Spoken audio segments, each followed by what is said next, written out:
Hello, everyone, and thank you for joining us today. My name is Nialeti Hanwana. I'm a Senior Program Officer at the Harry Frank Guggenheim Foundation, and I am pleased to welcome you to Words of War: Does Negotiation End or Extend Conflict? This is an installment of the Foundation's 2025 Knowledge Against Violence speaker series, and this presentation is based off of Dr. Eric Min's recent book, Words of War: Negotiation as a Tool of Conflict, the early research for which was supported by the foundation. The conversation today will explore, as Dr. Min states, that rather than thinking that it can't hurt to promote diplomacy during war, or that we should just give war a chance, his theory offers guidance about when and how diplomacy can be used to help settle wars, or when it can be exploited by belligerents to potentially win them. So for those who are unfamiliar with our work, the Harry Frank Guggenheim Foundation examines enduring and urgent problems of violence. We do this through basic and applied research, and we aim to understand the causes, manifestation, and control of violence. We spread this knowledge to inform policy, practice, and public discourse, and of course to advance scholarship. So drawing from the Foundation's vast pool of scholars, grantees, and colleagues, HFG Speaker Series includes discussions on timely research and analysis of situations of violence, including war, crime, terrorism, intimate relationships, climate instability, and political extremism. Our hope is that this informative space leads to knowledge sharing, and we therefore encourage each of you to engage with the speaker using either the Zoom chat or Q&A functions. And so just before we get into the program, allow me to briefly run through today's agenda. Our session will start with a presentation by Dr. Min that will take us to the end of the hour, during which we encourage participants again to pose questions using the Q&A function. If that's not working for you, you're welcome to use the chat, where we'll also be sharing relevant links and resources during the presentation. Following the presentation, we'll have a further 20 to 30 minutes to answer questions. So please be sure to have your questions written as coherently and concisely as possible so that we get to all the questions from members of the audience. This session is being recorded. It will be made available on hfg.org. So, without further ado, I'd like to invite Dr. Min to please turn on his camera as I offer a brief introduction. Hi. So Eric Min is an assistant professor of political science at UCLA. He received his BA in international relations at New York University, where he was valedictorian of the College of Arts and Science. He earned his PhD in political science at Stanford University and was also Zuckerman Postdoctoral Fellow in Social Sciences at the Center for International Security and Cooperation. Eric's research focuses on interstate diplomacy, information gathering, and sharing during crises, and applications of machine learning and text analysis techniques to declassify documents related to conflict and foreign policy. His dissertation received the 2018 Kenneth Waltz Prize from the American Political Science Association's International Security Section. Dr. Min, thank you for joining us today. Thank you very much, Nialeti. Thank you to the Harry Frank Guggenheim Foundation for having me out to speak and for supporting the research, obviously.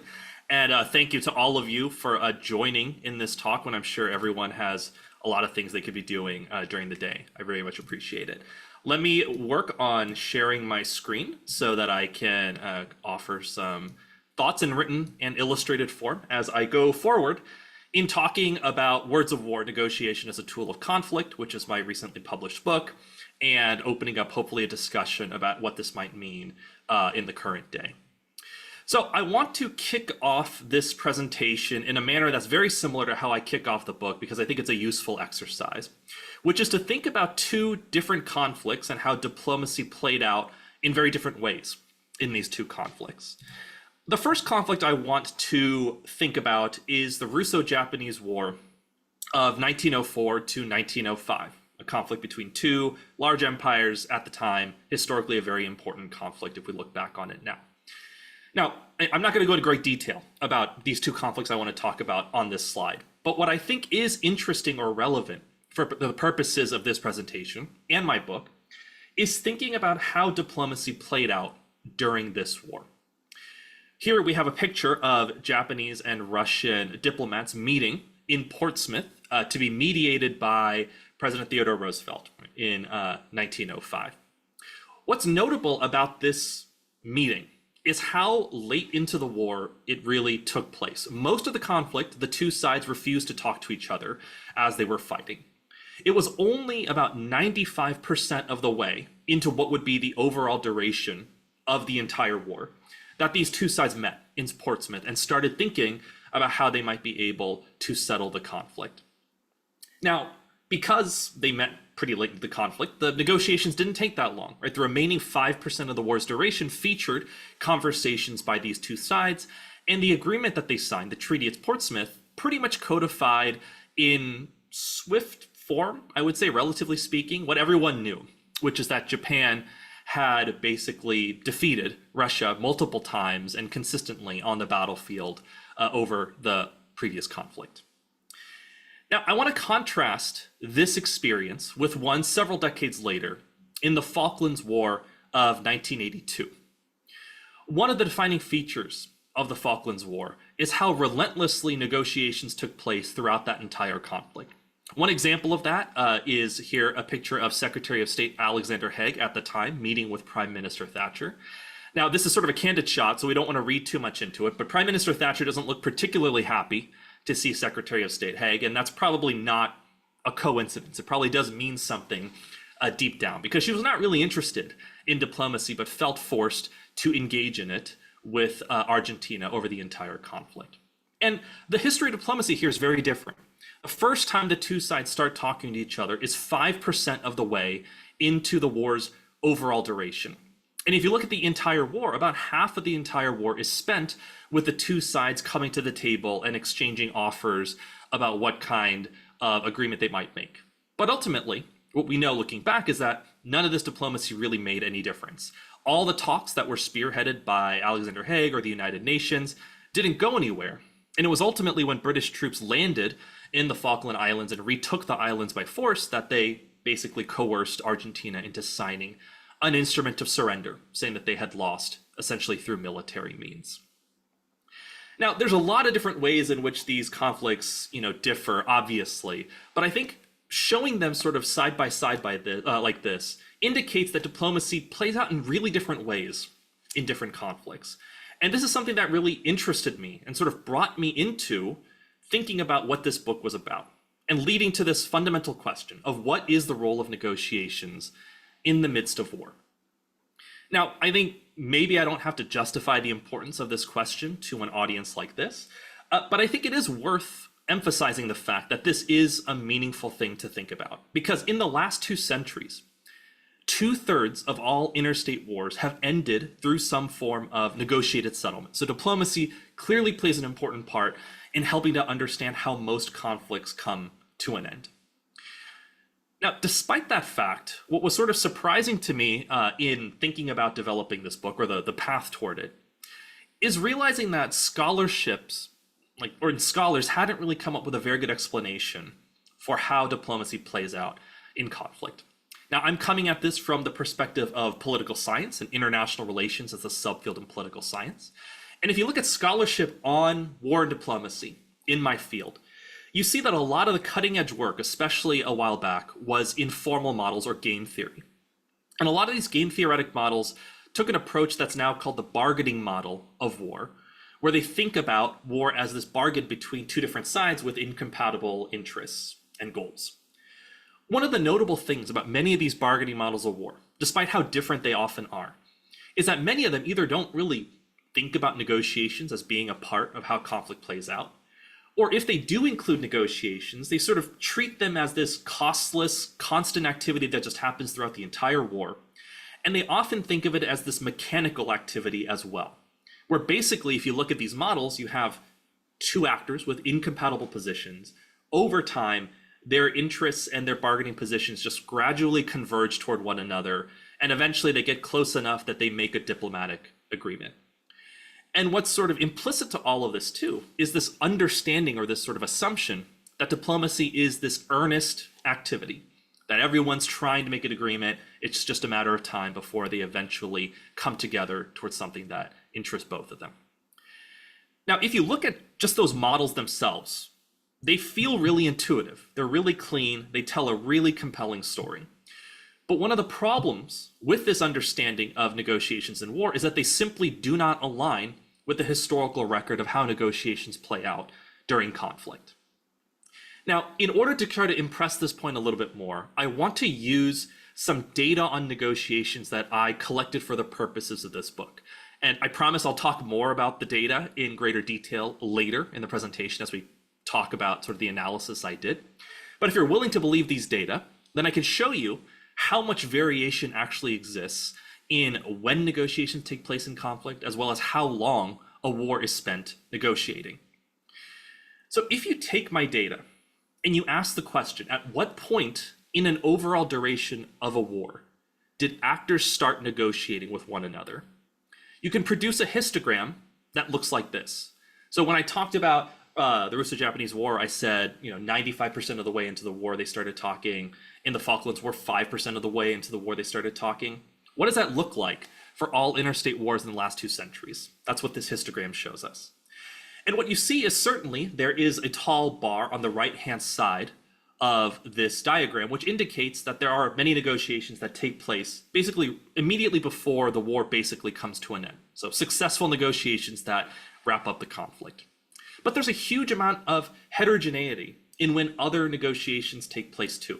Some of them take place halfway into the overall war's duration. Some of them take place almost at the outset of what would become the overall war. And most of those negotiations are clearly failing to bring the war to an end. We can do something similar in thinking about what proportion of a war is spent fighting. In the Russo-Japanese War, I said about 5%, or negotiating, how much was spent negotiating. The Russo-Japanese War, I said 5%. Falklands War, I said about 50%. If we do the same numbers across all negotiations in the last 2 centuries of interstate war, we see a lot of variation here as well. Right, there are some talks that are relatively short as a function of the overall war's length, but there are also some negotiations that take place for more than half of the overall war's duration. So there's a huge amount of variation in the timing, frequency, and essentially really the outcomes of these talks as well. And standard international relations and political science literature doesn't really offer a very useful way of explaining this, and might even just sort of dismiss it as noise, kind of who cares. I think that's a naive way to go about it. So in this book, what I try to do is countenance this fact that we don't have a good understanding of the relationship between fighting on the battlefield and negotiations at the bargaining table. And I create a theory on wartime negotiation to understand when, why, and how negotiations take place, as well as what effects they might actually have in the war.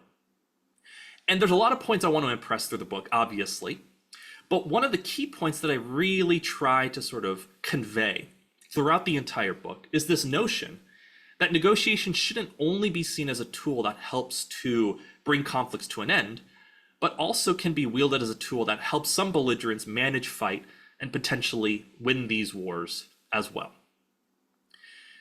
So in order to try to make this theoretical argument, I first highlight 2 what I might call sort of ideal types of negotiation, where everything's really on a spectrum, but we can sort of think of it in a more binary way at first to make things clearer. The first type of negotiation is what I call sincere negotiation. Broadly speaking, sincere negotiations refer to good faith attempts by actors to try to find a potential settlement. And this definition can apply outside of the war context, right? It's just a good faith attempt by actors to try to make agreement. Now, importantly, sincere negotiation speaks to the intentions of the actors. You don't need negotiations to succeed in finding peace or agreement for them to be sincere. The whole idea is that you walk into these talks with the hope that perhaps you could actually make a settlement. If we zoom in a little bit more into the direct context of war, what sincere negotiations refer to are efforts by actors to try to attempt to avoid the prospects of further conflict. For whatever reason, whether the war's too costly, they're just not interested anymore, they want to stop further fighting, and their intention coming into these talks is to find a way to bring further war to an end. Now, implicitly, if you look at a lot of political science literature on diplomacy, especially during conflict, or even negotiation literature in sort of the business world, there's this implicit understanding that negotiations are essentially sincere, that almost by definition, the whole idea of negotiation is to try to find an agreement. I want to contrast that with another type of negotiation that I think hasn't been thought about as systematically, which I call insincere negotiation. So insincere negotiations are bad faith attempts by actors to use negotiations to extract other consequences or dynamics or outcomes that are unrelated to whether or not an agreement is made or whether even any progress is made in terms of a negotiation. In what I would consider pretty classic literature from decades past, Paul Pillar and Fred Ickley talk about this idea as side effects. Side effects is this term they use for consequences negotiation that are sort of unrelated to actual compromise or settlement. Now, in their work where they talk about diplomacy and negotiations and side effects, that discussion is pretty cursory. They sort of just point out that this thing is possible and we need to be worried about it. A large part of what my book tries to do is to take that idea more seriously and to try to build a larger theoretical scaffolding to understand why actors might try to use negotiations for side effects. What are the conditions in which they might be able to as well? So in the context of war, again, if we zoom in a little bit more, that insincere negotiations and trying to engage in that means that instead of wanting to end the war or to avoid further fighting, you want to change the nature of the war moving forward. You want to manipulate the conflict environment in some way that you think is more favorable to you once these negotiations come to a close and essentially fail to end the conflict. If we think about the different side effects that actors might try to get, or ways in which you can try to change the war in your own favor, there's honestly an endless number of things you could try to do. In the book, and in this presentation as well, I want to focus on two, I think, really prominent side effects, or sort of consequences that actors attempt to extract out of negotiating insincerely. The first one is the deflection of political pressure or blame. If you are being criticized for engaging in conflict, you may want to politically say it's not your fault, either just to kind of get some pressure off of you or to try to attract other actors to support your cause because they believe in you and believe the other side is really the recalcitrant sort of peace-hating party. By engaging in negotiations where you look like you're interested in peace, but ultimately have talks fail, actors can try to sort of cast blame on the other side and point fingers and say it's not my fault that this war is going on. You should really be more focused on the other side. And maybe you should even support me politically, materially, economically, etc. So there's both a material and a political dimension to deflecting pressure. Another side effect of negotiation that I think is much more material and a lot more directly relevant to the battlefield is using negotiations to literally stall for time in order to rearm, regroup, and remobilize yourself in order to hopefully fight more effectively once negotiations come to an end. Oftentimes when you look at sort of military doctrine, you see that time is of the essence in war. And in particular, when you start a war, you may have some latent capabilities to fight. You have sort of things that might allow you to be successful on the battlefield that are not directly matched by the amount of military capabilities you're able to put on the battlefield at a given time. You might need some time in order to convert more of those latent capabilities to real capabilities. Negotiations might be a really valuable opportunity to have that breathing room in order to mobilize more of those forces for further combat. And I argue and I give several examples throughout the book of how this often plays out in practice in multiple conflicts. So I lay out that these different kinds of negotiation can happen, these ideal forms, right, of sincere and insincere.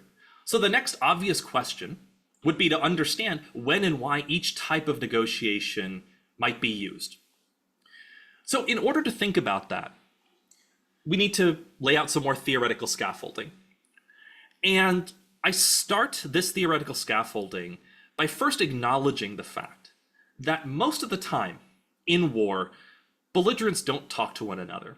And again, if we are willing to believe the negotiation data I collected, about 83% of the time in an average war, belligerents don't communicate with one another. So a good starting point might be first to understand, why do belligerents usually refuse to talk? And then we can think about, why do they choose to talk despite these reasons not to talk? So if we first think about reasons belligerents would refuse to speak with one another, I contend, and a lot of these arguments are not only my own, but we're trying to synthesize everything. There's two key reasons why belligerents would refuse to speak with one another. One main reason is that they simply don't trust each other. And in particular, they might not trust each other to live up to the terms of any agreement that could realistically be made at the current time. In political science literature, this is often called a credible commitment problem. I cannot credibly commit to you that I won't take advantage of peace, right, if we have it. I simply cannot trust that even if we make a deal, this is going to be lasting. If you're able to sort of, see that in the future and you work your way backward, there's really no point to negotiating when you think that the end result at best is going to be some peace agreement that is basically just a scrap of paper that won't mean anything, and things are just going to get worse again in the future. So if we're in a position where we think there's no way I can trust the other side to live up to the agreement, why would I talk? That's one important reason. One other extremely vital, I think, consideration to understanding why belligerents often refuse to talk to one another is that offering an olive branch is frequently seen as a sign of weakness. In a somewhat recent book by Oriana Schuyler Mastro called The Cost of Conversation, she really digs into this argument that being willing to engage in diplomacy during war is often interpreted as this sort of idea that you're willing to give up. You're starting to think about giving up, that your resolve is flagging.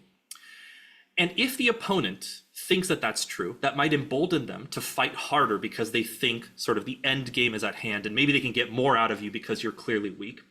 And it might also severely deflate support for war on the home front, where people think, like, why would I be willing to continue supporting this war when my government is willing to start negotiations with the other side? In the book that Oriana Schuyler Mastro writes, she calls this the risk of adverse inference. And there's a lot of qualitative literature, both in her book and other examples in my book as well, that leaders are often really scared to talk to the enemy because they're worried that it will be interpreted as weakness and that it will make the war worse in some way, right? That it'll be less favorable to them. So these are two huge obstacles, meaningful obstacles that we see throughout the historical record of why actors don't talk to each other. But then, as I suggest, oftentimes they do eventually start talking to each other. So now we have to think about why that might be the case.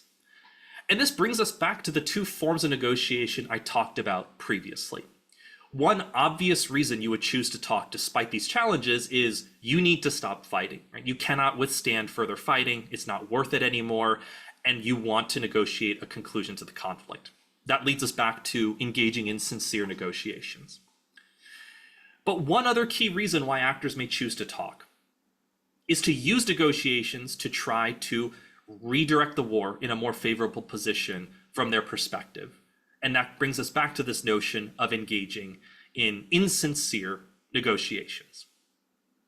And I know I'm sort of, retreading the same territory in terms of talking about sincerity and insincerity again. But I want to really impress this idea that in a lot of political science and international relations literature, this latter bullet point of this notion that actors may choose to talk to one another because they want to change the war in their favor is not one that is widely recognized or really thought about. And it's a big part of what I'm trying to really introduce in this book and try to substantiate as well. So in thinking about reasons not to talk and reasons to talk, I argue that there are two key factors, not the only ones, but two really important factors that help to explain when belligerents do choose to talk to one another and what kind of negotiation they choose to engage in when they make that decision to talk. The first factor I want to talk about is one that really sits on the shoulders of many giants in political science. It's not anything new. It's the presence of information coming from the battlefield.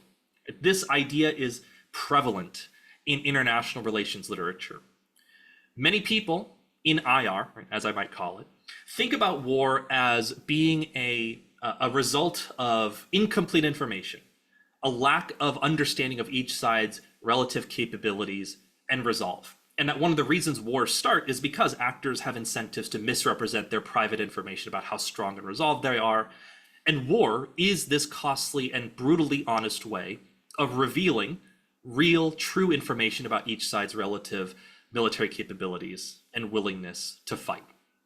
So if that is true, then many political scientists have argued that when the battlefield exposes very clear information that favors one side in fighting, that it should be more likely that both sides will converge on a shared understanding of what the future of the war would look like, and therefore be more willing to think about a diplomatic agreement that reflects this sort of shared understanding of the war's eventual trajectory.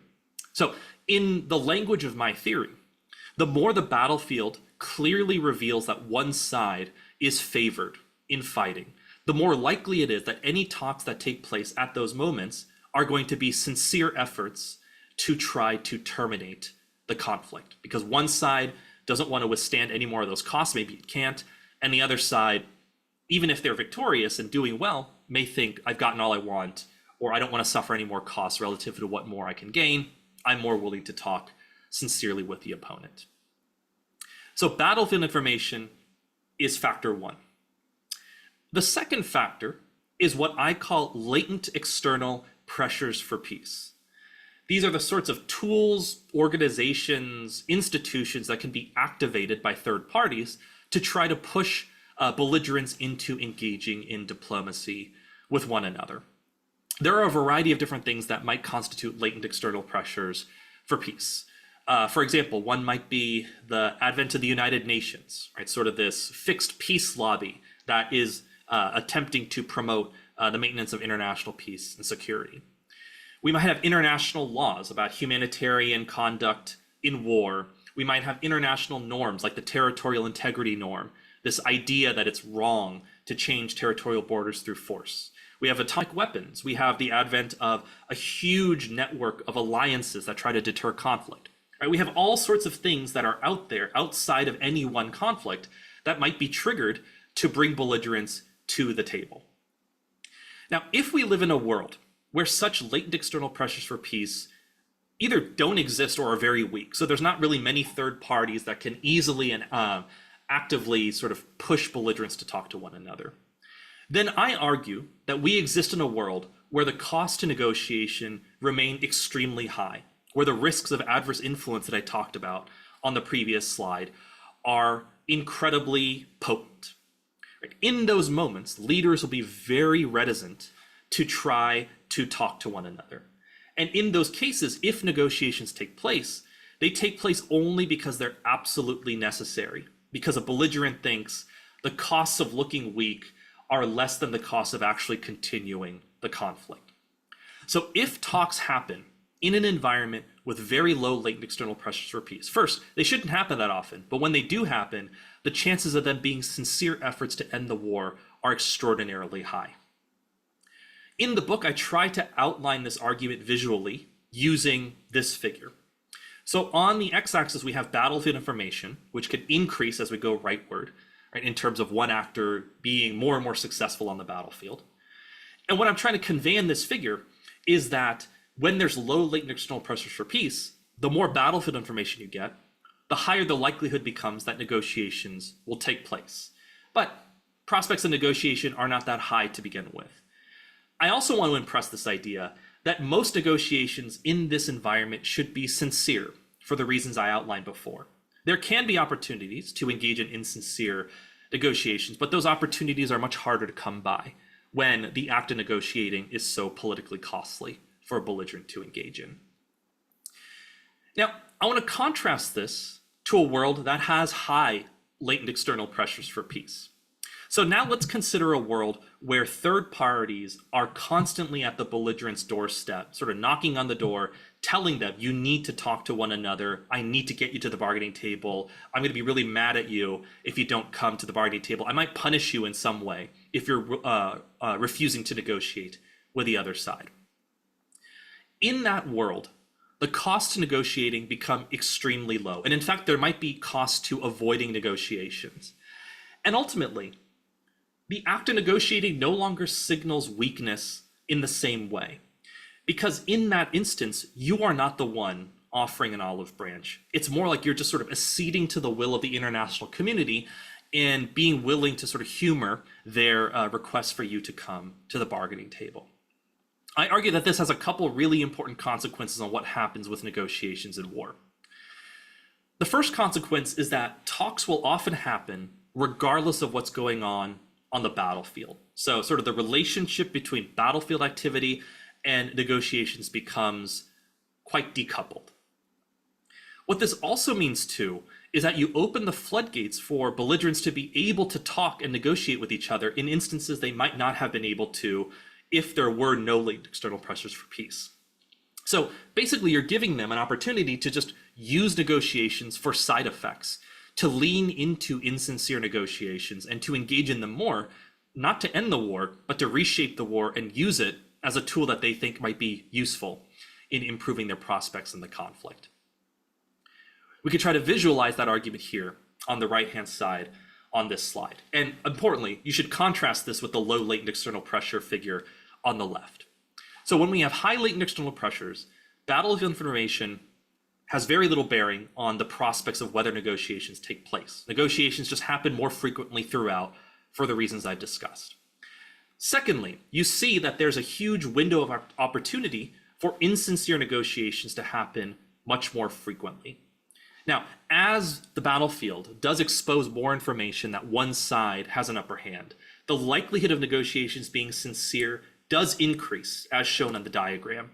But in any instance, in any sort of permutation of battlefield activity, you see that there are higher prospects for insincere negotiation because third parties, whether they mean to or not, create the space and the opportunity to engage in that form of diplomacy. So that's the theoretical argument I try to lay out. The challenge, and what I really spend the majority of the book trying to do, is test this implication and ultimately try to prove that these two diagrams actually hold some water. Now, as I'll talk about a little bit near the closing of this talk, I go through several methods to try to do this and different empirical strategies.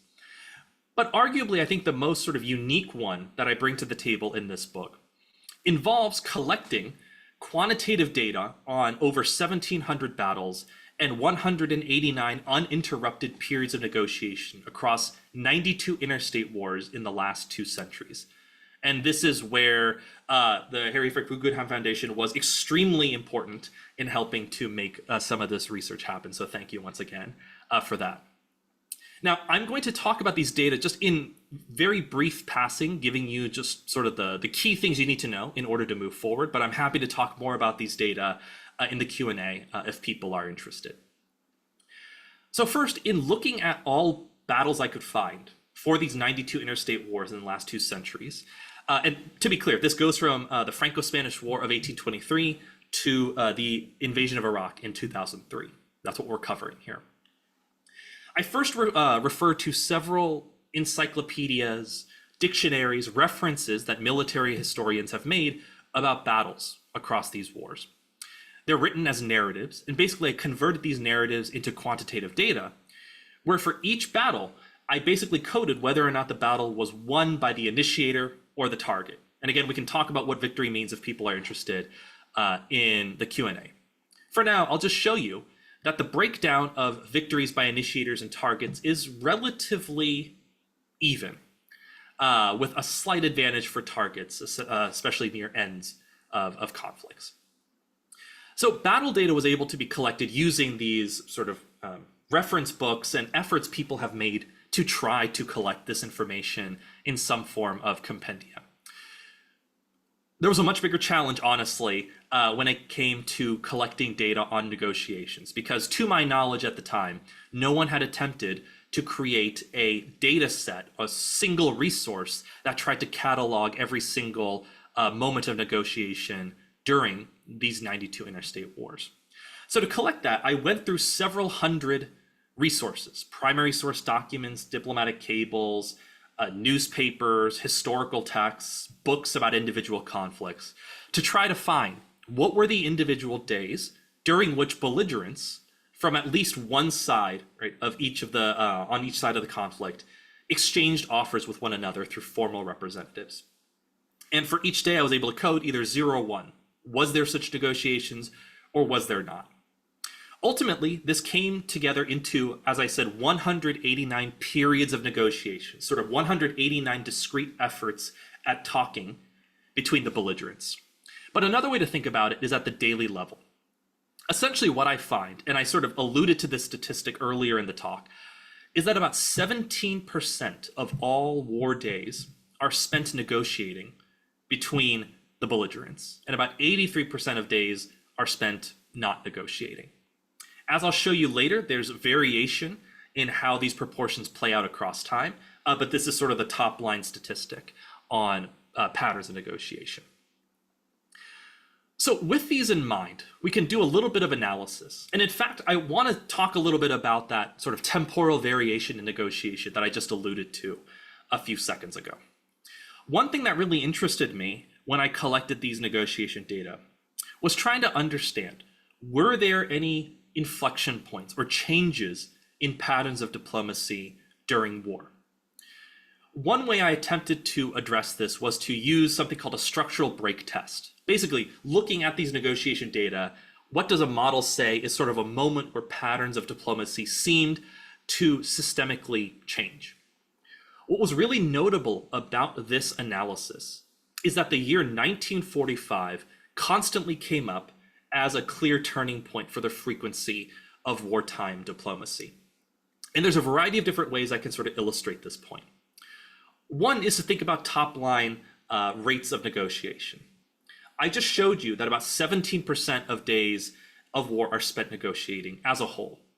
What we find is that pre-1945, that rate is closer to 11%. And at post-1945, rates of negotiation become 28%, right? Almost a tripling of the rate of negotiation after World War II. Another way to think about this is to look at how negotiations actually vary as a function of the overall duration of a war. And I think this is really, really interesting and already sort of speaks to this idea that third parties have a huge impact on how diplomacy plays out in war through their latent external pressure. So on the left-hand side here, what I'm doing is looking at my negotiation data for all pre-1945 conflicts. And I am tracking, as a proportion of war elapsed, how frequently were the actors negotiating with each other. I want to first talk about the black line. The black line is just the overall rate of negotiations. And as you see, over most of the war, in an average pre-1945 conflict, there are pretty low rates of negotiation, right? In single digits or low teens, maybe. And then on the right-hand side of the plot, we see a huge uptick in rates of negotiation right before wars come to an end, which kind of speaks to this idea that these negotiations often were successful in terminating a conflict. The red and blue lines disaggregate the negotiations into whether or not talks were internal, which means that the belligerents spearheaded these negotiations themselves, or whether they were external, which means that they were basically projects of third parties imposing or sort of bringing their good offices very heavy-handedly to the belligerents. And here you see most of these talks are internal. Almost all the talks that end the wars are in particular internal as well. If I run the same exercise on post-1945 conflicts, we see something extremely different.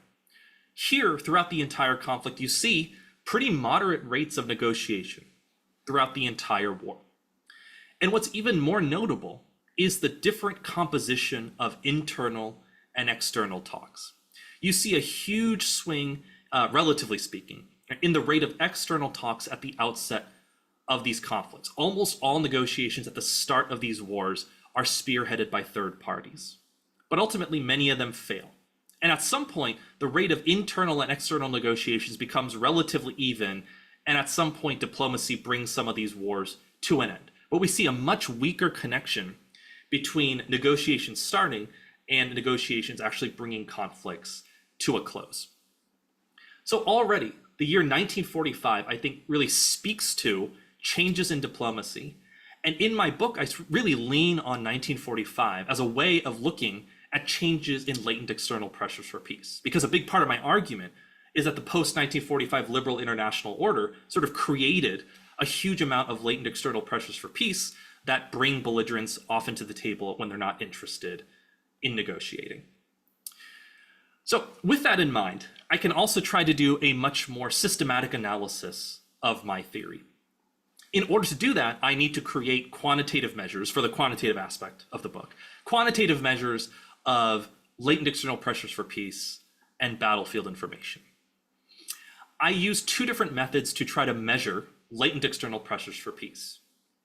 The first one I just spoke about, which is the advent of the post-1945 international environment.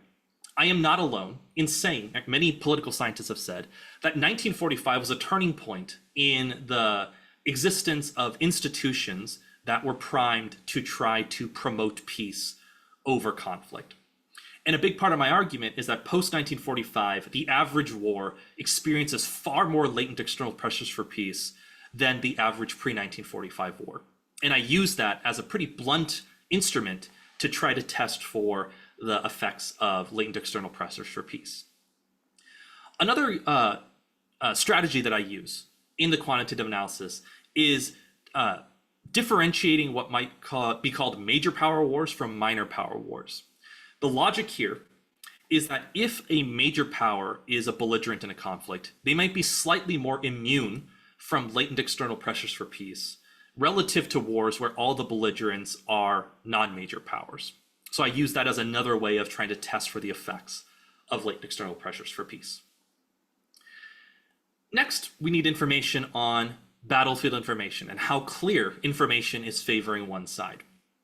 In order to create this, I basically create a daily level measure called recent imbalance, where I'm looking at the past 60 days of conflict, and you could use 30, 60, 90, doesn't really matter, but we can start with 60 days of conflict and say over the last 2 months of conflict, what battles were fought, who won those battles, and what is the sum total of all those battles' outcomes in absolute value. This measure helps us to understand how much the battlefield has recently tilted in one side's favor. This is what that data looks like for the Korean War. I'm not going to go into great detail here, but for those of you who know something about the Korean War, you know that some of the more dramatic sweeps up and down the peninsula took place between June 1950 and like the very early spring of 1951. And that's exactly what this figure shows you in terms of recent imbalance. And this is the kind of data that we have at the daily level now for these 92 conflicts that we can now use to quantitatively test for the relationship between fighting and negotiating. So in the interest of time, I'm not going to go through the technical details of how I did this analysis, although again, I'm happy to talk about any of these aspects of it in the Q&A. I'll just speak to the main findings from all the quantitative analyses that I perform in the book. And I want to talk about them in sort of 3 different buckets, I suppose. And admittedly, I think the first bucket's the most sort of vague one, but I think it also communicates some of the key findings that really speak to the theory that I laid out, especially in the visual form several slides before. So when we look at overall patterns, we see some really interesting variation in when negotiations happen and what happens with them. That it is very much in accordance with the theoretical argument that I laid out before. First, if we look at conflicts where latent external pressures for peace are low, we see 2 interesting patterns. The first is that the more the battlefield tilts in one side's favor, the more likely it is that negotiations take place. Right? So there is a clear correspondence between someone winning on the battlefield and both actors being willing to talk to one another. Secondly, and on a related note, that same battlefield momentum is tightly related to an increased likelihood of negotiations ending wars.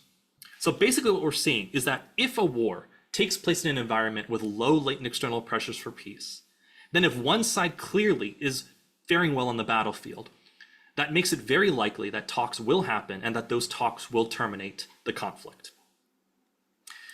In contrast, if we look at wars where external pressures for peace are high, so either post-45 wars or wars without any major powers involved in them, here we see that battlefield momentum has no discernible relationship with whether or not negotiations take place. That relationship is now completely gone. However, we continue to see that if talks do take place, higher battlefield momentum is still related to the higher likelihood of negotiations bringing wars to an end. So battlefield information continues to be important even when latent external pressures are high, but those latent external pressures also just kind of make it more of a free-for-all in terms of understanding when negotiations happen. So that's the first set of findings. Oh, sorry, there's one other thing I wanted to also impress upon us before we go to the next bucket of findings. The other point that is, I think, a theme throughout all my analysis is that negotiations that are instigated by third parties, the kind of external talks that I talked about previously, across the board, are far less likely to bring wars to an end. And that's just kind of true no matter what. And it's worth sort of impressing upon us once in a very explicit way like this because of how strong that result is. The second set of results I want to talk about are what effects negotiation actually has on the battlefield. Because my argument is not only that the battlefield affects negotiations, but negotiations can affect fighting too. Here, one interesting finding that I see is that when belligerents talk to one another, that is tightly related to lower levels of contemporaneous fighting on the battlefield. This is both interesting and important for the theory, because if you want to negotiate sincerely to end the war, you would certainly fight less when you're negotiating because you want to stop fighting. But interestingly, if you want to negotiate insincerely, you also have incentives to feign interest in settlement, and you would therefore also engage in less contemporaneous fighting. And that would also give you the opportunity to engage in rearming, remobilization, and regrouping to fight more effectively later. So we see that pattern throughout diplomacy in conflicts over the last 2 centuries. This is tightly related to the third set of findings about what happens when negotiations do not end a conflict. This starts speaking to insincerity and the effects of insincerity in wars, and speaks really to kind of what negotiations might do in terms of unintended consequences. What I see quite frequently and systematically in the data are that when talks fail to end the war, when the talk sort of falls apart and doesn't lead to a settlement, fighting that takes place on the battlefield following those failed talks looks really different from the fighting that was taking place immediately before the failed talks began. More often than not, what happens is that the war target, right, the one that was targeted in the conflict, they don't do very well before these talks take place. They're often sort of on their back feet. But once failed talks, fall apart, they systematically start doing much better on the battlefield. We also see that sort of battlefield outcomes become much closer or more consistent with what we might consider to be sort of pre-war expectations. Now, that's sort of a vague thing to say, but basically, if you look at the relative military capabilities of each side, you might have some general prediction of how even or uneven fighting should be.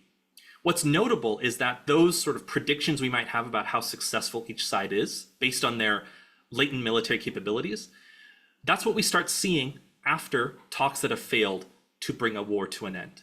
Before those talks, war's a lot messier, right? And I sort of interpret this as evidence that failed talks, sort of insincere talks, are frequently used to help these actors convert more of their latent capabilities into real capabilities on the battlefield. And that this is evidence that negotiations are often used to help mitigate a war initiator's first mover advantage on the battlefield, the strategic advantages they often have from choosing when to fight, where to fight, and preparing for hostilities in ways that war targets often do not. Again, I'm more than happy to talk about any of these findings in greater detail in the Q&A if people are interested, but this is how I'll summarize it for now.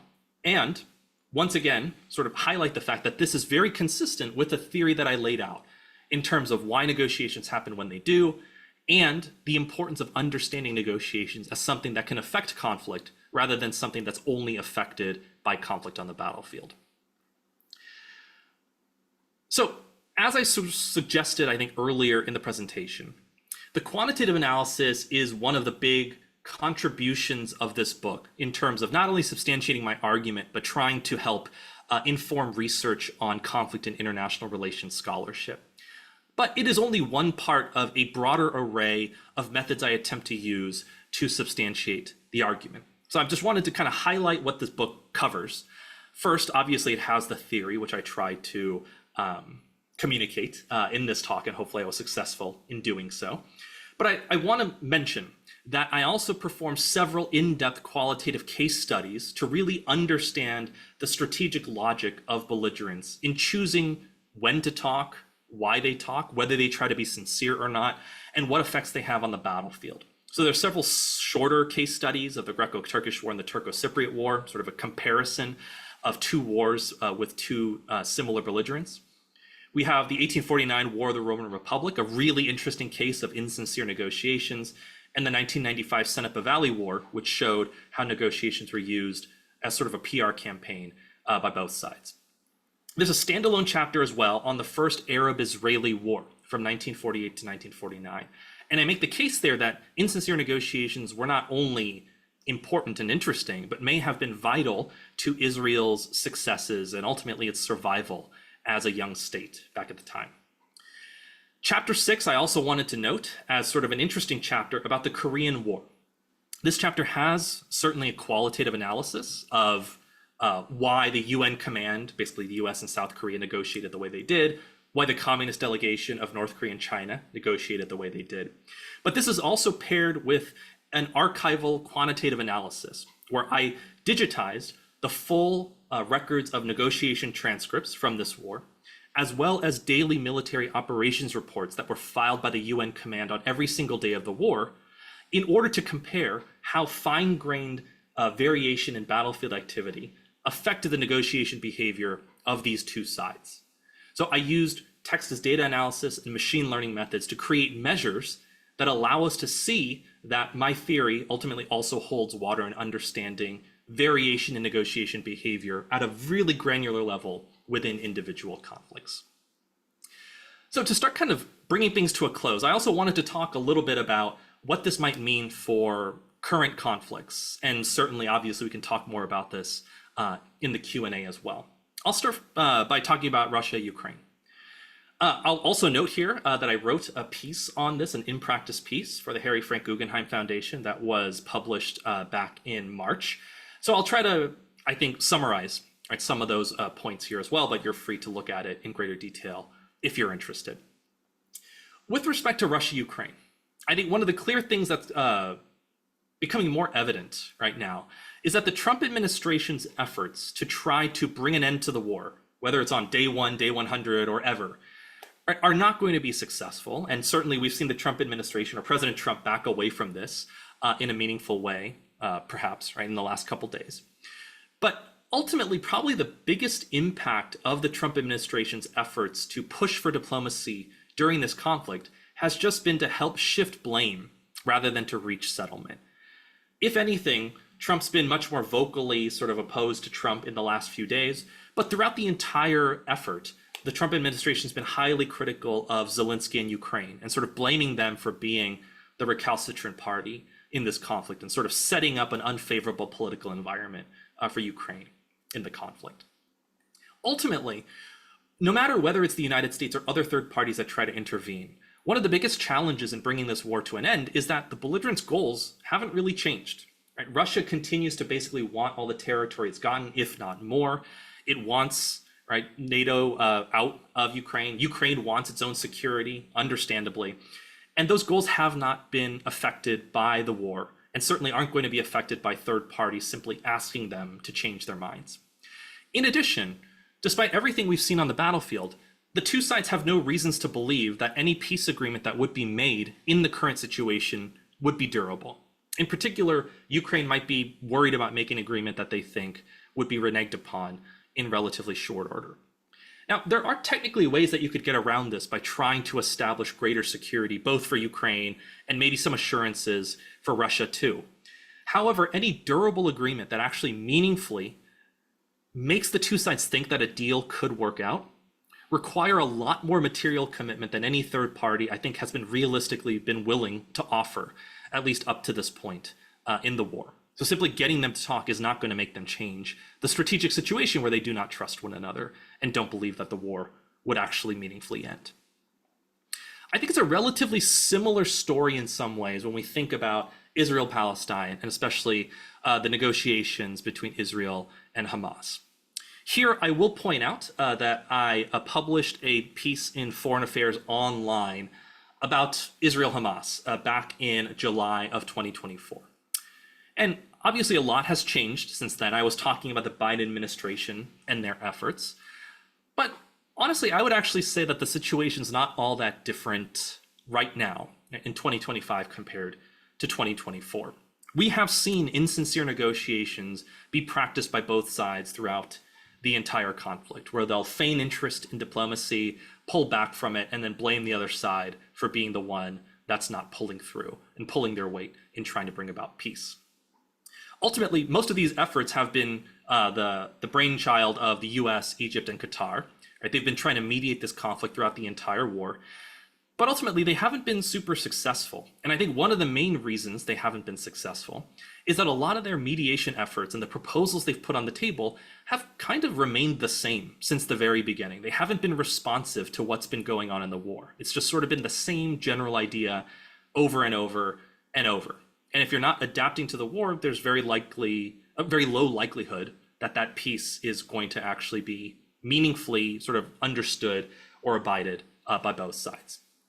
Just like with Russia-Ukraine, in this war, neither side's fundamental goals have changed. Netanyahu's government hasn't changed its desire to completely disarm, if not eliminate, Hamas and relocate a bunch of Palestinians, especially with Trump's support at this point.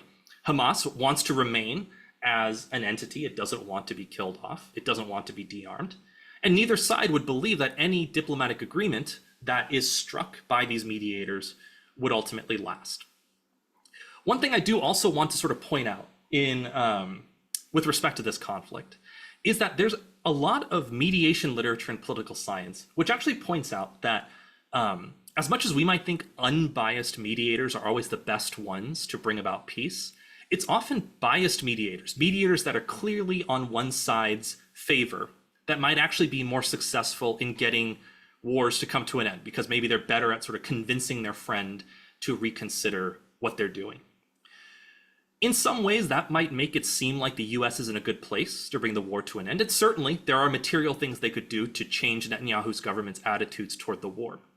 But I also want to sort of flag that because of the US's policies with Israel and supporting Israel's behavior, especially during the war, but in further past too, the US might be seen as too biased of a party in Israel's favor for Hamas or Palestine or any other parties to reasonably think that the US is going to be good at keeping any peace alive if it were to be instated in some way in this conflict. So to quickly wrap things up, negotiations are important in conflict. They often end them, but I'm trying to communicate in this book that they're often used to also reshape wars as well. And this is important because it bridges a huge gap between scholarly understandings of diplomacy and war and the reality of war and how negotiations are often used. The data that I collected here, again, with the help of the Harry Frank Guggenheim Foundation, is important for the book, obviously, but also really opens the gates or opens the black box of war, which I guess is a term that's often used in political science. It allows scholars to start understanding intra-war behavior in a way that would not have been possible in the past, which I think is quite exciting. Obviously, as I've sort of been touching upon in the last couple slides, there are really important and thorny policy complications regarding how diplomacy should be played out and what role third parties have in pushing for diplomacy in war. One thing that I hope to communicate through the book is that sometimes it does hurt to negotiate. Right? Oftentimes these diplomatic efforts are done with sort of this idea that the worst case scenario is that they fail and the war just continues on the way it was going on. My data and my arguments suggest that that's not true. Sometimes mistimed, inopportune diplomacy can actually make things a little bit worse. At the same time, though, I do not want the takeaway point of the book or the presentation to be that we should just allow belligerents to completely burn themselves out, or as Edward Luttwak famously said, that we should just give war a chance. That's not true either. My theory attempts to provide some ideas about the conditions under which third parties may actually be more successful in bringing wars to a close, and sort of highlighting the fact that diplomacy can be useful but when done in sort of a naive way, could actually cause more harm than good. And that there's no easy answer for how to navigate that, but that we should at least be aware that such a difficult dilemma exists and that we should think about it as we move forward. So with that, thank you very much for your time. If anyone wants to communicate further, obviously we're here for Q&A, but here's other contact information. I'm happy to correspond further. But thank you once again for your attention thus far and your interest, and I look forward to the discussion we'll have for the remainder of this time. Eric, thank you so much for leading us through that presentation. There are a number of questions that have come in from the chat, from the Q&A. I think the easiest way to get through as many as possible before we wrap up today is to group them in sort of some sort of broad themes here. So I'd like to start with a couple of questions, a number of questions that we got around the definitions of sincere versus insincere negotiation Sure. and how they show up. A couple of them I think were answered, particularly around Russia and Ukraine, but there is one that's asking whether sincere and insincere negotiation the definition of both of either rather sincere insincere negotiation require both actors to be either sincere or insincere. What if one actor is sincere and the other is insincere in their intentions to negotiate? Sure. No, that's a great question. So there is no need for both actors to be on the same page about whether their intentions in a negotiation are sincere or insincere. You need at least, so if you need both actors to be sincere in order for there to be any realistic chance of peace. But there are myriad examples of cases where only one side was insincere in coming into talks while the other side wanted peace. The War of the Roman Republic is a really good example, actually, of that, where the Roman Republic, this new state, wanted to end the war, while France kind of came in and was like, yeah, well, let's make peace. They talked about it for a while, but at the same time, they were just relocating troops to higher ground to besiege Rome and to win the war instead. That was one-sided. But then there are also cases where both sides come into it insincerely. The first Arab-Israeli war has many examples of both Israel and the Arab states coming in to mediation by Folk Bernadotte with insincere intentions. The Ceneba Valley War, which I talked about before, also had both sides sort of using negotiations as sort of a PR tool to say that the other side is being difficult. So they don't have to have a mutual understanding, right? Oftentimes they don't have a mutual understanding of what they want, but you need both in order to sincerely end a war. You need only one to be insincere for those talks to at least fail at minimum and be used by at least one side to try to make things better for themselves. Excellent. So that answers actually a number of the questions that were in that section. And of course, for anyone who would like a more in-depth answer from Dr. Min, please do feel free to contact him in the ways that he shared. We'll also be sharing his contact information in the chat here. I want to move to how the past informs present negotiation theory. We had a question come in essentially on this. Do you see evidence that past successes or failures from history of negotiation, inform contemporary negotiation practices? So yes and no. And actually, if the person who asked that question could offer kind of more, I guess, clarification about specifically what they're looking for in that question, I would appreciate it. But certainly there are, I think, instances of people learning. But I actually think, more ironically, there's a lot of evidence that there hasn't been that much learning in terms of negotiation practices. In that, right, a huge part of what I'm arguing is that there are complications to third parties sort of indiscriminately attempting to get belligerents to talk to one another, where oftentimes their efforts and their proposals they make are not responsive to the realities of what's going on the battlefield, and that is what really opens the gates to actors just kind of feigning interest in peace, making the third parties happy, but using those talks insincerely. That continues sort of unabated, and I think it continues in the current conflicts as well. Right, so to that extent, I think there's a lot of not meaningful learning about what effects negotiation has. Now, to be clear, right, there are other reasons why third parties will try to intervene in conflicts that often are unrelated to the conflict itself. Right? Often there's like domestic pressure to look like you're doing something. And certainly, I think the Biden administration felt a huge amount of pressure to feel like they were doing something with Israel Hamas. So there are other reasons why they negotiate. So, maybe they don't really care about the lesson about third parties and what they do. But I think a lot of sort of mistakes that have been made in the past are not being fully sort of processed in changing diplomat or government's approaches to how they engage in third party mediation efforts in conflict. Excellent. And as you're speaking, there are a number of questions Mhm. coming up really around this. I think one that I want to pick out from the chat that just popped out to me was sort of how you would differentiate third-party pressure versus Mhm. third-party vested interest in shaping negotiation. Yeah, so third party pressure, third party interest, I guess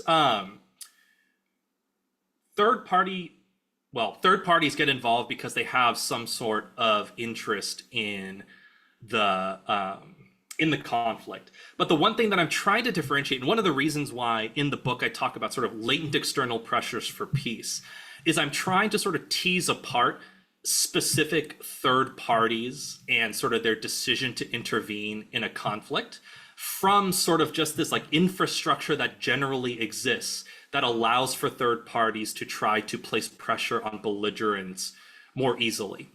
Right. So, the fact that we have international laws and norms that very stridently say, conflict is bad, we shouldn't do it, that allows for more third parties that are interested to kind of more easily get involved in these conflicts compared to a world where they just kind of have to come out of nowhere and establish some new like mediation effort out of thin air instead of, using the powers of the UN or whatever other infrastructure they have. So third party pressure can be like very sharp efforts by individual states or institutions to get actors to talk to one another. But the third party pressures I'm also talking about are sort of these like ethereal, just sort of, things that exist in the world that make it easier for belligerents to think that like conflict is scorned, right? That we shouldn't do it, that we have some there is some pressure for us to at least act like we're interested in peace in ways that wouldn't have existed in the past. And then the last thing I'll note too is there's a lot of mediation literature that sort of speaks to the difference between like interest in like third party interest and third party commitment, and looking at what kinds of actors are more initially just sort of interested in a conflict, but then give up very easily on mediation efforts, compared to which actors like truly care in some way about the long haul of trying to end the war and play a long game in attempting to end the conflict. And oftentimes I think we see that actors with interests, like sort of these superficial interests, are the ones that kickstart many of the early negotiations in conflict that don't actually accomplish much, and then they disappear because they don't care anymore. Excellent. And I wanted to move to I think a question that you touched on briefly in your presentation when you discussed sort of latent external pressure. We did have a question here about how military superiority of one party or another could affect the credibility of the negotiations. Yes, so that's one place where basically just because one side is more powerful than the other doesn't mean that peace is impossible, because one side could always do something against the other side. This is where, when it comes to resolving wars, you need to feel that the both sides are going to abide by the agreement because they don't think it's in their interest to continue fighting. And there's a couple different ways this might be true, especially in sort of like these asymmetric conflicts where one side has far more military superiority over the other. One is, and this is a tried and true method, that the weaker party just shows their grit, right? They show their resolve. They're willing to die at much higher rates and are just willing to chip away in the long haul against an opponent. And that opponent ultimately gives up because they don't care enough about this to keep suffering costs. So, the US with North Vietnam obviously is one example of that. But one other way in which conflicts with sort of asymmetric parties can come to an end is with third party guarantees of enforcing peace. And this is especially, I think, relevant when it comes to civil conflicts, where we have much more sort of asymmetric clashes, right, between like a government and rebel groups. That's where you often need third parties who say, like, I promise that if things go sideways, that if one side doesn't abide by the agreement, we're going to intervene and make sure that things are kind of brought back to where they were.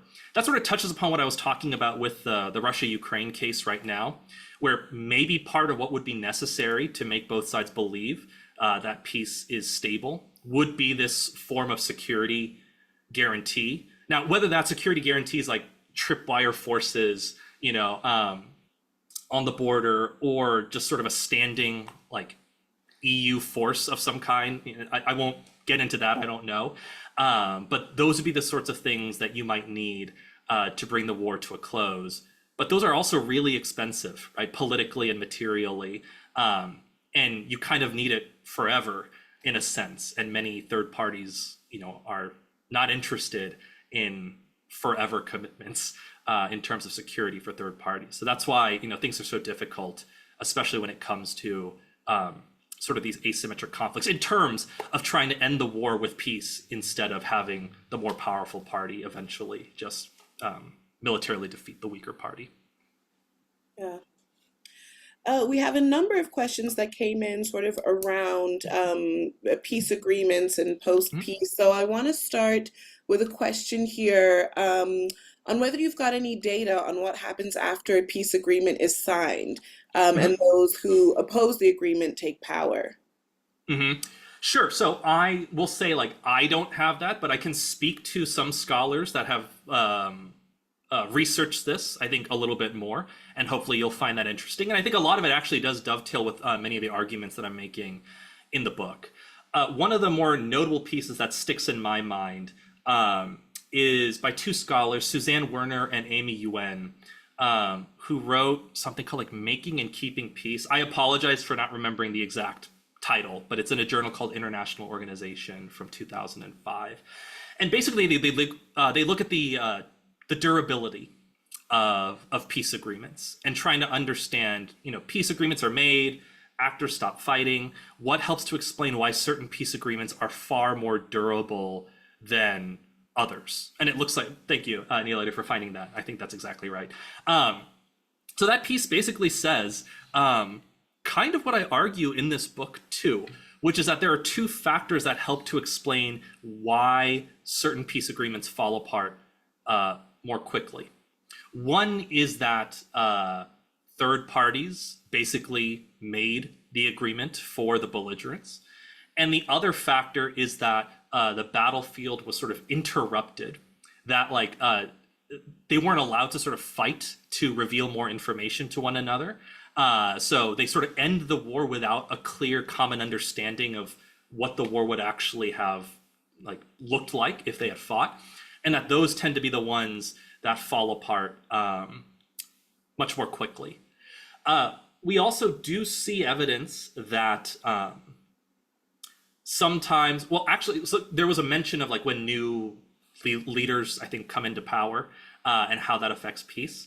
One notable finding there by Elizabeth Stanley, I believe, is that oftentimes regime changes, like changes in leaders, are actually really important to allowing for peace to come back into the equation. So Elizabeth Stanley talks a lot about the stickiness of conflicts, all these different reasons why once a conflict starts, it's very hard to stop it. Some of them for kind of quote cost benefit reasons, other for more psychological reasons. And one thing she points out, and other scholars have also quantitatively shown this, is that when leaders who are held sort of culpable for a conflict are booted out of power, that makes it a lot easier for the new leader, whether they were chosen because of the war or not, to kind of reset the table and to establish more durable peace, well, actually any peace agreement at all, and then a much more durable one that all parties would think is more credible and more solid than what the existing party would have been able to manage. So, when it comes to Russia, Ukraine, it's hard to imagine a world where, Putin, loses power in some regular election. But maybe with like Israel Hamas, like Netanyahu's government, him being the leader, right, is a big part of why the conflict is the way it is, and leadership change might be necessary to make it so that the Israeli government, right, and the Knesset like kind of change so that they could more credibly consider peace. Because right now, I don't think they're in a position to do so. Yeah. Not unrelated to this, I sort of want to, there are a couple of interesting questions here around narratives. Mhm. And one is sort of how constructed narratives and battlefield information or disinformation influence negotiation outcomes in both wartime and peacetime. And Mhm. not unrelated to that, and I can put these together, in what ways do like media shape the dynamics of sincere and insincere negotiations? So if you could Sure. speak to those. Yeah, so narratives are extremely important when it comes to both the initiation of conflict and the continuation of conflict. Now, I'll be transparent and say like this is not an explicit part of my theory, right? So I'm not speaking as something that comes directly out of the theory, but it is certainly true that when it comes to conflicts starting and continuing, oftentimes for I think completely strategic and political reasons, leaders will try to construct.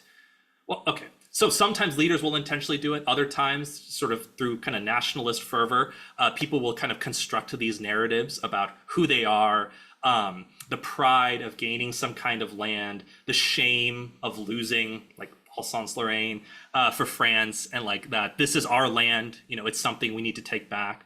Coming to Russia, Ukraine, a big part of why I think Putin would be so difficult to negotiate with in terms of a compromise agreement is sort of his narrative in his head that Ukraine is Russia, right? This is all part of the Russian empire. So we need to we're just reclaiming what is ours to begin with.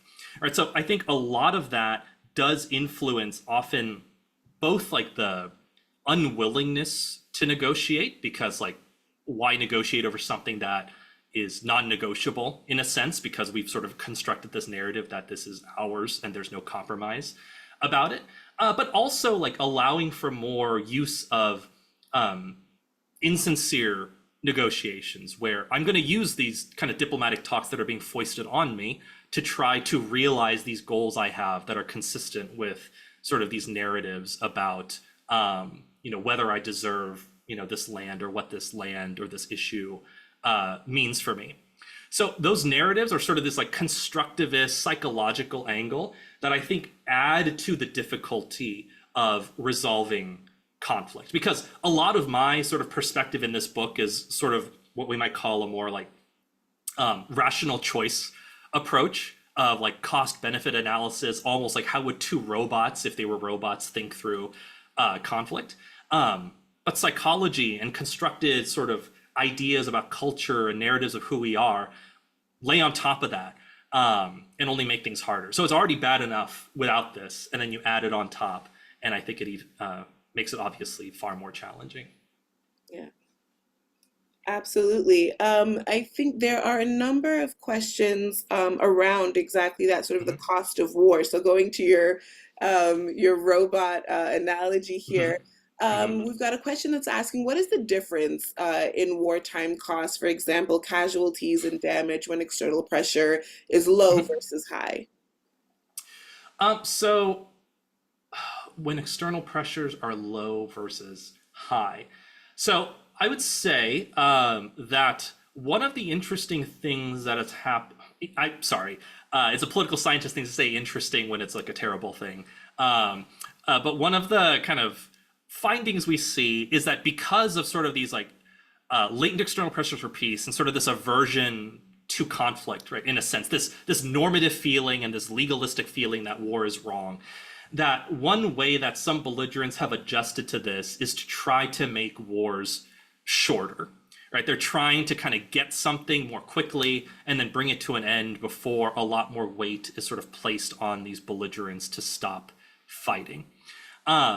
One interesting sort of, again, interesting with big quotes on it, kind of consequence of this is that there's often more impatience when it comes to ending or trying to kind of get your way in a war. And one thing that we've seen, especially, this is not only for democracies, but the research on it initially stemmed from looking at democracies, is that democratic governments, especially, are more willing to start targeting civilians in war when they start getting impatient about a war not ending as quickly as they wanted it to. And so I think oftentimes we see just a lot more costs against civilians in modern day conflict, both because of this sort of impatience factor of I just need to get what I want as quickly as possible. And obviously humanitarian law and breaking it is terrible, but to us, we think it just makes more sense to try to get more of everything we want now, as well as sort of the changing nature of warfare and the kind of the weakening of the bright line, right, between just like strict battlefields and civilian populations. But yeah, that's been, I think, a consequence of third party sort of pressures for peace, that wars are now fought in a slightly more like sharp and intense manner, and kind of willingness to involve civilians as part of creating those costs, I think, has become a lot more appealing is not the right word, but there's more incentives for governments to do that now than they might have in the past. With our last couple of minutes here, there's some questions that came in about applying your theory to other sort of styles or types of conflict. Yes. Hmm. One of the questions is how your theory can be translated to interstate conflict, civil wars, and other Yes. types. So would you speak briefly to that? Sure. Yeah. So I discussed this in greater detail in the conclusion chapter of the book, but in some way, like I started this project interested in interstate conflict. But I actually think that in many ways, many of the ideas that I have in the book apply even more readily to civil conflicts for a couple different reasons. One, and I alluded to this earlier, is that generally speaking, the power imbalance between belligerents in civil conflicts is much higher than it is in interstate conflicts. So I would argue that oftentimes, especially for rebels, the one with the lower military capabilities, lacking the power of the state and the legitimate use, the monopoly on legitimate use of force, they often have much greater incentives to try to engage in insincere diplomacy, right? To try to create a better military or political environment, or just stalling for time for themselves. And we see that time and time again in Colombia, in Syria. There was a lot of accusations of that as well. That's one reason. A second reason that I think this might apply even more is because of the latent external pressures for peace. I would argue that non-state actors and many of the governments or countries in which civil wars take place are far more subject to latent external pressures for peace than an average state would be. That it's much easier to try to get sort of these smaller governments and rebel groups to come to the table and feel compelled to come to the table. So I think the opportunities for insincere negotiation and the incentives to engage in it are much higher in that context. I'll also note too, just as a passing thought, I actually think Civil War scholars were far ahead of the game in terms of thinking about negotiations as a strategic activity. There's work by Barbara Walter, Jeffrey Kaplow, and others that pointed out that oftentimes governments will refuse to negotiate with rebels because they don't want to proffer legitimacy to those rebel groups through negotiation, right? So they were pointing to this idea that the act of negotiation has effects regardless of what outcome the negotiation has. And that was really important to helping me also sort of open my eyes and kind of think more broadly about the strategic value of negotiation and trying to apply that more to the interstate context. Excellent. Yeah, and that is again in information or research that the foundation has been very interested in for a long time. We funded some of Barbara Walters' early Sure, work. yeah. Yes, Yeah, been around for a while. some decades ago. Yes. Yes. So I'm going to try and sneak in one more question and Oh, sort of end on time. if I could actually address just one that's in here as well. Sure, Um, please. that I thought was interesting. So one person asked a question about how my theory aligns with sort of theories of mutually hurting stalemate, or I guess like ripeness theory, I.W. Zartman's ripeness theory. So I won't go into too much detail because I talk a lot about it in the book, and hopefully you'll read the book. And also we're short on time. But I will say that I think a lot of what I argue and what my theory says is sort of at odds with many of the ideas that ripeness theory or mutually hurting stalemate theory would suggest. Now, empirically speaking, too, ripeness theory hasn't held up all that well to sort of quantitative scrutiny. But the other thing I'll point out as well is that like the classic interpretation of or the classic version of ripeness theory is about when negotiations start, but it doesn't really say much about like what happens in those negotiations, whether they're used sincerely or insincerely. Notably, Zartman does mention in passing in his writing, oh, sometimes these talks might be used to like navigate pressure and to rearm, but it's said in a very just sort of passing, non-systematic manner. And in some ways, it's sort of a problem to the theory to some extent. So hopefully what I'm able to introduce is sort of saying there are other instances and situations where negotiations happen, and that I can also further explain the instances in which these talks are more likely to be successful versus not, which is something he only sort of references but doesn't really speak to in greater detail. But there's much more about that in the book as well. Excellent. And that was perfect because that was the question I was going to pose to Oh, you. fantastic. I want to make sure that I'm cognizant of everyone's time. And I want to thank you once again, Dr. Eichmann, just for leading us through such a rich conversation and engaging a discussion with the audience that really explored not only how negotiation is affected by conflict, but how it in turn affects conflict and violence on the battlefield. So this conversation could have gone on for several more hours. I think there are multiple angles and tangents that we could have gone down. And so again, to all of those whose questions we didn't get to, we do hope that you will be in touch with Dr. Min, and we've shared his social media information for you to get in touch with him.